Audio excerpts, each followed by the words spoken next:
Hey guys, and welcome back to the Second Degree. I'm LC, and today I am joined by Jason Weinert. Jason, thanks for jumping on with me. Glad to be here. So, a little bit about Jason before I get him talking. Jason is a serial entrepreneur.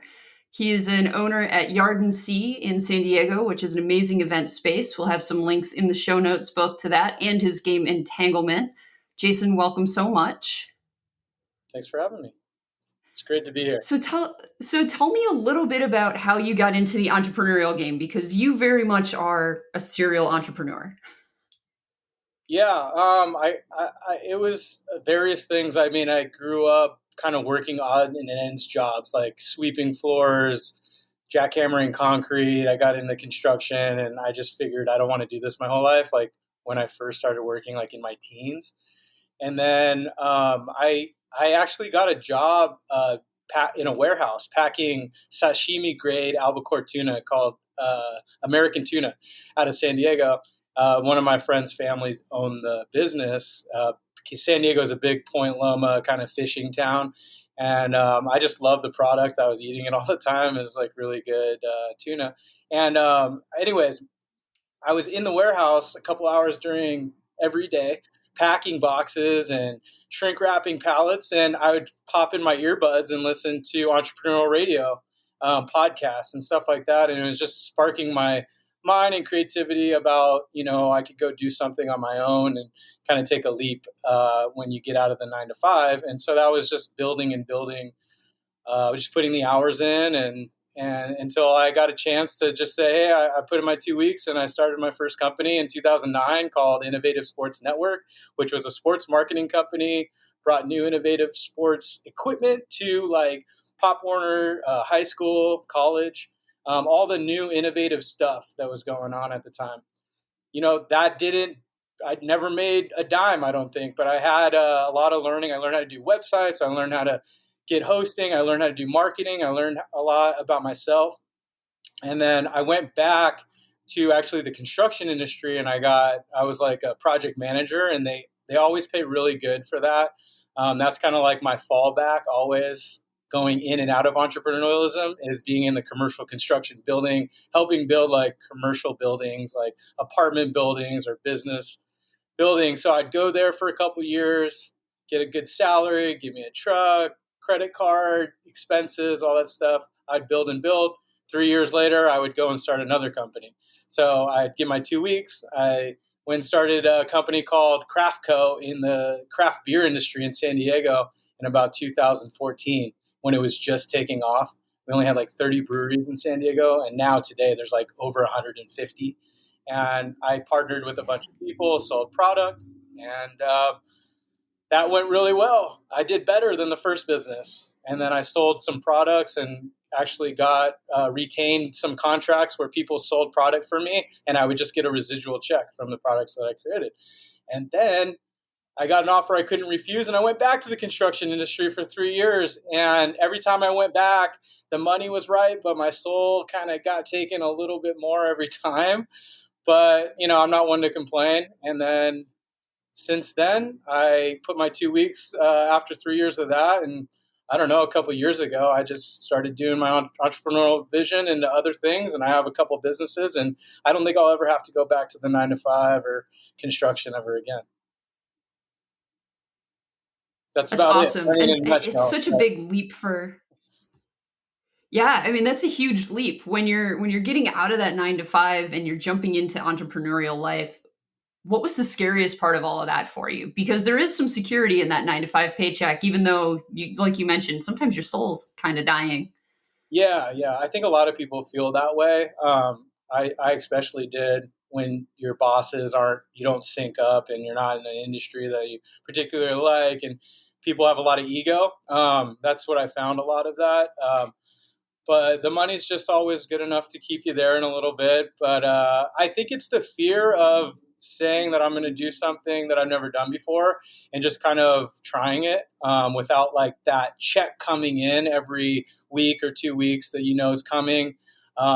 But you got to look at your time. How valuable is your time? And sometimes that's the biggest leap is like if I saved up enough money, this is what all entrepreneurs should be thinking: save up a whole year's salary and just go for it. Like, don't worry about you not having any money coming in, and just go for what you believe is going to work, and figure out, ask a lot of questions, and partner with a bunch of people that are smarter than you, and just go out and do it. And then, if it doesn't work out, you can always go get a job again, you know. I think that's a huge piece of advice, right? You can always go back. I think there's always this vibe, right? Once you leave corporate world or you leave that 9 to 5 world, like going back feels like a failure. That's absolutely not the case. It's not at all. And it just, a part of this is just building up your confidence about what you can do, what's in your wheelhouse. Learn how to do really great things that you feel like you can contribute. Uh, like any company, a lot of people say being an entrepreneur, you got to wear a lot of hats. It's true. So learn the hats that you're really good at, and then partner with people that can do other hats. And then you end up having complete businesses. And then you start, talent kind of comes to you. And if you got something really good going on, people will just follow you, and people will want to be a part of it, and they'll give you their best every day because they feel, even though they're not sort of like maybe not owners of the business, they still have that culture and that vibe of you being stoked every day because you're just like happy to be doing what you want to do. Yeah. Vibe is everything. Absolutely. And I love that you're pointing out partnering with people who are smarter than you in the things that you aren't great at. There's actually a really great book out there called Spouseonomics, and it's about marriage, right? But I think this goes for anywhere in life. It talks about division of labor in a marriage or in a household. Mm-hmm. Do what you're really good at, and then the stuff that doesn't matter, you can kind of 50-50 split. But if one person's awesome at laundry and the other person doesn't care about and is awesome at doing the dishes, then just do that, right? Yeah, And if you're in the exactly. entrepreneurial mindset, like if you're really good at marketing and somebody else is awesome at sales, why try to reinvent the wheel sometimes? Yeah, kind of learn where to just be step on the gas pedal where you're good at, and also delegate where you're not as strength, you don't have as much strength in. I mean, that's part of the journey, is to understanding yourself good enough to be able to learn that. Dude, rad. So tell us about your current adventures, right? So Jason and I met as the owner at Yard and Sea in San Diego. Tell us a bit about that. That's an awesome story. It's actually a speakeasy in San Diego, in a private event venue. We do weddings, receptions, birthday parties, graduation parties, like any type of celebration you can imagine. And the reason why I say speakeasy is because during the week, Monday through Friday and Saturday morning, we're a hit training gym where people come out and work out, and it's called the Movement Warehouse. Um, and I have Yard and Sea in the exact same building as, so it's basically one space, utilize a multifunctional use space, which is a lot of words, but people don't really create that stuff anymore. So on the weekends we throw events, and on the weekdays we're doing fitness. And my business partner Michael Hamanaka started Movement 3 years ago at this location, right in the heart of Pacific Beach, which is like right on the strip, half a mile from the beach, like cool vibe, like it's just always something going on here. And created an amazing gym with amazing culture. I ended up working out here through a mutual friend, and I was like, man, this place is awesome. Let me like put my touch on it, because I have construction background, and I just like spent a couple months, and we transformed it into a beautiful oasis in the backyard with synthetic grass, nice clean white brick walls, some accents with wood. So it really has a cool vibe in here.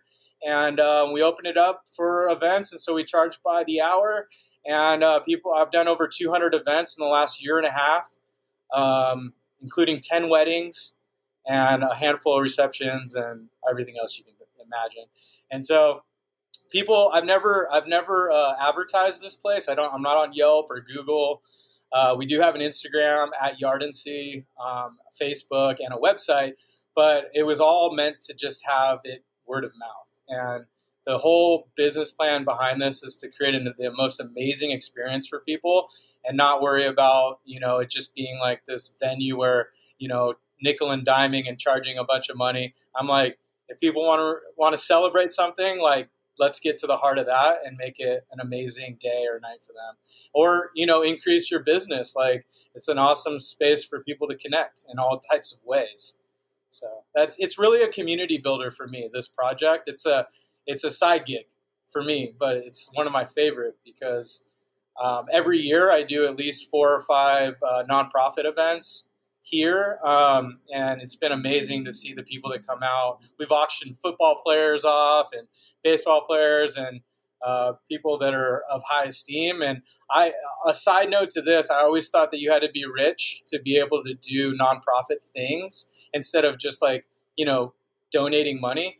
But it turns out if you have a space that people can gather and really, you can really do a lot. You can raise a lot of money, awareness, so many things. So I'm starting to tap into that side a little bit more. And the next space I find is going to be even bigger and better. That's going to add on to this and create that same type of culture,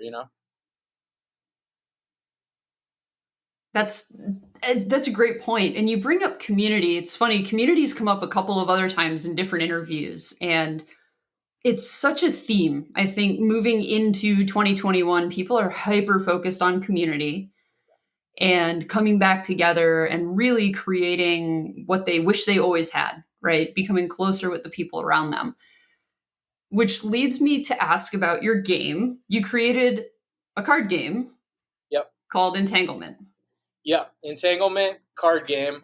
You can find us at Entanglement card game or look up Entanglement card game online. We've got a website. We actually just released the game. It's a box set on Amazon, so it'll ship directly to your door. It's frictionless. Everybody shops on Amazon, so go look out for it and give me feedback. DM me, like, Lindsay will give you my phone number. Like, just let me know how you like it or don't like it. It's going to keep evolving. But that project is such a fun project because I started it with a couple guys that like to go sailing, boats, all that thing. And we were actually just playing card games out in the middle of Catalina on a boat. And, we played this game called baseball, which is just a game that you play with regular poker cards or, like just a regular handed deck of cards, right? But we got a Sharpie out that day and we marked them up with different type of actions and numbers that, played into what we did. And we created a game with rows and columns. You can check out pictures of this, and I have videos online to show like the how-to of the game. It's really simple, and it's also just a fun game that you take camping or be on a boat. It's not a crazy strategy game, but it's like what I realize is that it's a really cool community game because through the creating this game over a year and a half, we did game testing, and we'd come to my event venue, right? And we'd just have tables set up and we'd have 4 to 8 players at every table. And we just invite our friends and like anybody we could that wanted to come to game night. And we would just, we just put the game out on the table and have people play it. And I noticed a couple things. People did not look on their phone at all. They were laughing, they were engaged, and their turn came back to them, quick enough where they didn't have time to like, be bored or be on their phone. So I was like, man, this is great. I could see this on a bigger level. I was like, it has to do with numbers and actions. So I was like, oh, this could be a tournament style, like where like I was always thinking like, let's do a high school thing, which I really want to do before COVID, and like get it broadcasted, and then it would go down to like one table, kind of like the World Series of Poker kind of thing, and then give that kid or two Yeah, kids yeah. scholarships.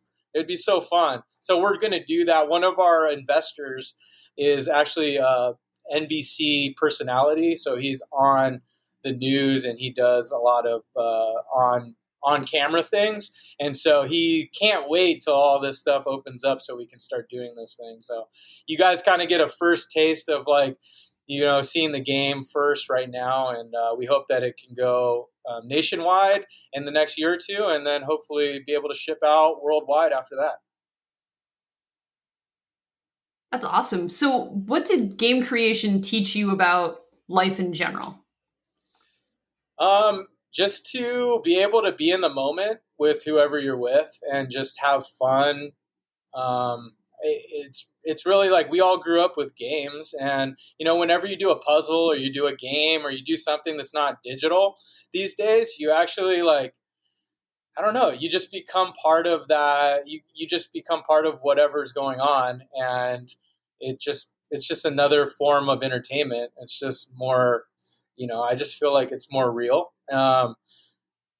I guess I don't know. I just like playing games. It's fun, and like just interacting with people. Cracking open a beer and just like talking crap to people in a fun way. It's our game's Yeah. made for like 7 years Right. old and up, so it's not like a full adult game yet version. We might come out with an adult version at some point, but it's a community builder as well. It's like I think everything that you make, whether it be a product or a service, should have community and culture involved. Else it won't be successful. I mean, you got to have people that are going to want to buy into loving it and talking about it. It's like, finding people that have a favorite ice cream and just like saying, strawberry is the best. Why is strawberry the best? I don't know, but this guy really likes it. Like just talk about it all the time and be able to play it. So anyways, that's just my rant on like a And game. back it Like, up. I hope to create more games over time. Yeah. That I mean, it's a really fun game. I was actually playing it last night. I've played it a couple of times over the last few months with family or friends in safe environments. But absolutely, it's super simple. Once you get it set up, it flows. It's quick, like you said. The turns come back around quick enough that you still have to think a little bit about what's going on, and you don't have a chance for your mind to wander. Yeah, So it's nice to be exactly. in the moment and be able to just kind of be there with everybody and totally engaged in this one thing together as a community. Yeah, totally. Like life thing again. Like I would pack that game like for before we even had this version of the game, that's just like a nice box set. I just had like packs of our game, and I would take it on camping trips, or like I went to Canada and went to Banff in Canada to go hiking and stuff with a group of people, and I took it to the cabin and like I played it with people for the first night, and then the next night they're like, "Let's play again, let's play again." Like it was like the game that we played that night every night, and it was like it just brings people together. It was fun. Like you're gonna have fun with people anyways. It's just another excuse to like get everybody together, and it's fun. Yeah. What was the hardest part of that process? I would say, like any business, is just figuring out the business side of it, like who's going to do what. I have two other business partners, Jeff and Bobski. These guys are really talented and high level thinkers, and it's just like delegating who's going to do what and what everybody's great at, and just being like very just truthful and upfront about that, and just stepping up and doing those things to get something to move down the line, until you see a finished product. And it's a year and a half of nobody knowing about a game that we're just game testing and changing the graphics and the way that the actions play and the algorithm of how many cards are in the deck, so that it's still, you're getting to series cards versus action cards. Like you're getting the right, amount of cards each time, so it's engaging. So all that stuff just takes time and figuring it out. But again, it goes back to the original thing. Just know you do good, and then just go for it and start testing, and then actually just like release it. And most people will try your final product, and it may not be the very final product. Like I don't see this box set being like this is the original. Like I see it getting picked up by a game company sometime, and it'll be like Game of Thrones Entanglement. You know what I mean? Like it could be anything. Right. That's really cool.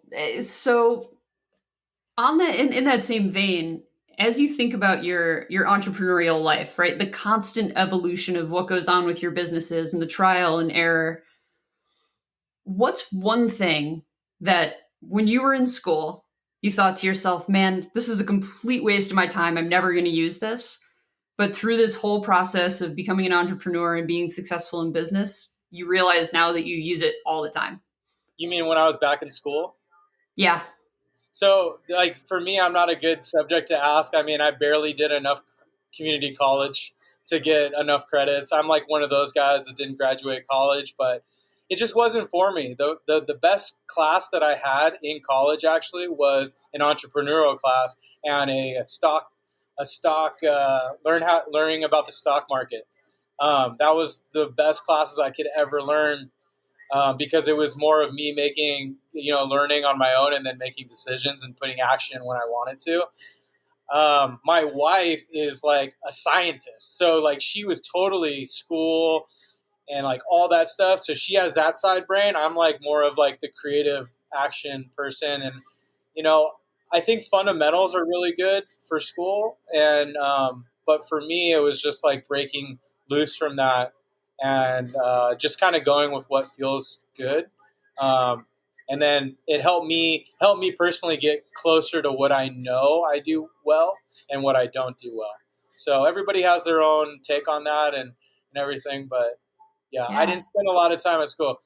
Went to, everything was San Diego bound. I went to high school, uni here in San Diego, and then I did a little bit of community college and a little bit of national university online stuff. But I was always trying to take classes that had to do with like entrepreneurialism, real estate, and stock market stuff.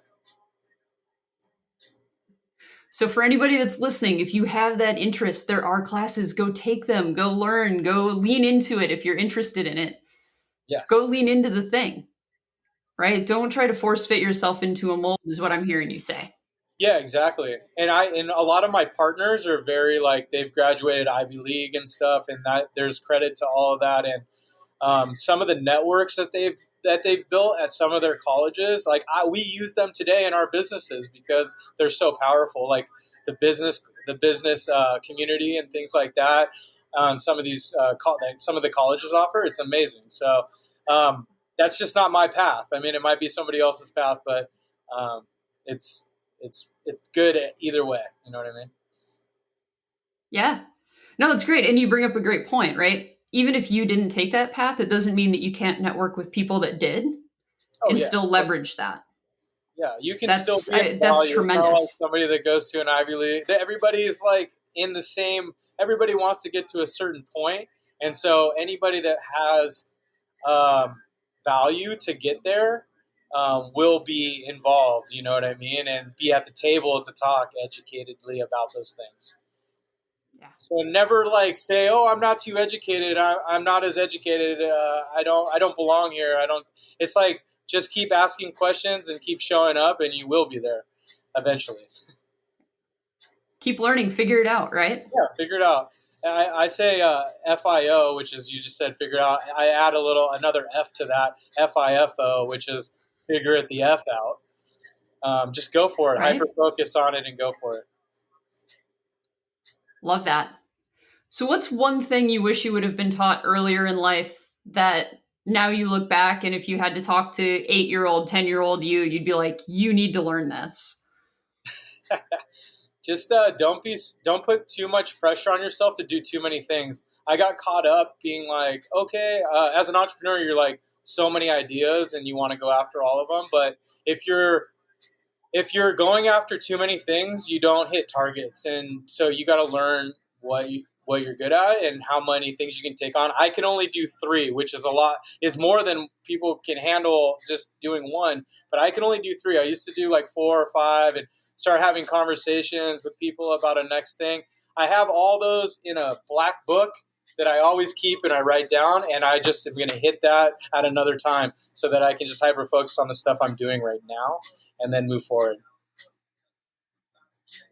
Love that idea. Just keep that running tally of things that come up that you're going to get to eventually and prioritize, right? Yeah, exactly. Fantastic. All right, so we're right toward the end here. I like to keep it around 30 minutes. Do a couple of quick rapid fire questions. Sounds good. All right, so favorite book Yeah, or one that right you off recommend to everybody. right off the top, just entrepreneurial book that I really loved. It's called Delivering Happiness by the late and great Tony Hsieh. He ended up just passing away, but Delivering Happiness was he started Zappos, which is a huge shoe company, and he went through some trials and tribulations with that company and being a millionaire and then losing everything. That really tests who you really are. And then going forward and figuring out how to pay his employees just enough to get bought by Amazon for $1 billion.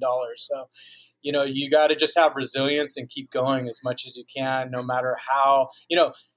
Imagine being a millionaire and then losing everything and then asking your parents to sleep on their couch for a couple months. You know what I mean? Because you don't have Right? enough money. You know what I mean? And then getting it all back tenfold. Yeah. Um, and just do what makes you happy. The whole business model behind that book was delivering happiness is in the name. It was creating a customer experience, a community, a culture where people will always want to talk about your stuff. And side note, he did in the book, when you read it, he called his customer service line one time and asked for a pizza. And the person on the other line was like, "Sir, this is a shoe company.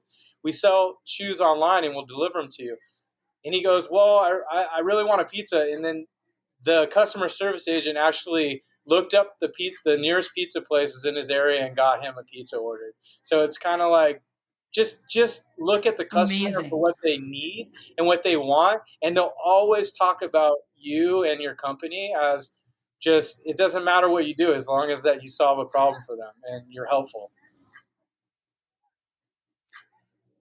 That's stellar. And I think from an entrepreneurial mindset, right? Being hyper focused on your customer is the only way to success. Yeah, exactly. You have to be. Yep. What's your best buy under $100? I like my DeLonghi dual coffee espresso machine. I really Yeah, I like hear a that. lot about coffee on this podcast.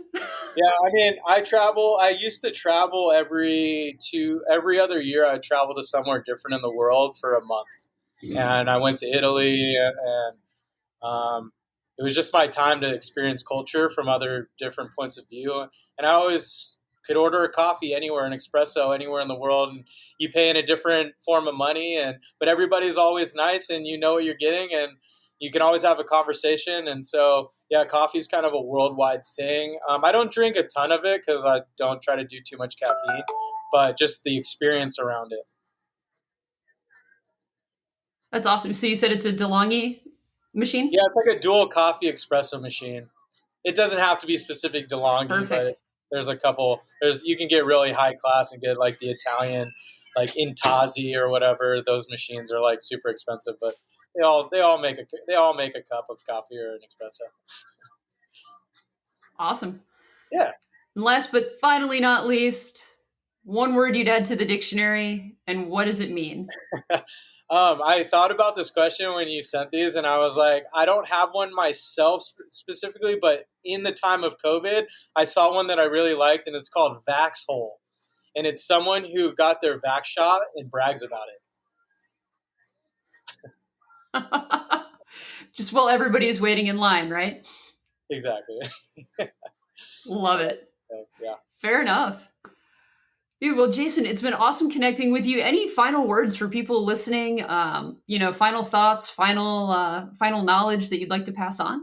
Yeah, just be authentic, be you, find who that is, and just be yourself, and don't try to fake it too much. Just know, like, kind of take a good look in the mirror, go walk on the beach or wherever you're at, and just like over time, like just that's how you reach happiness, is just be yourself and don't be anybody else but you.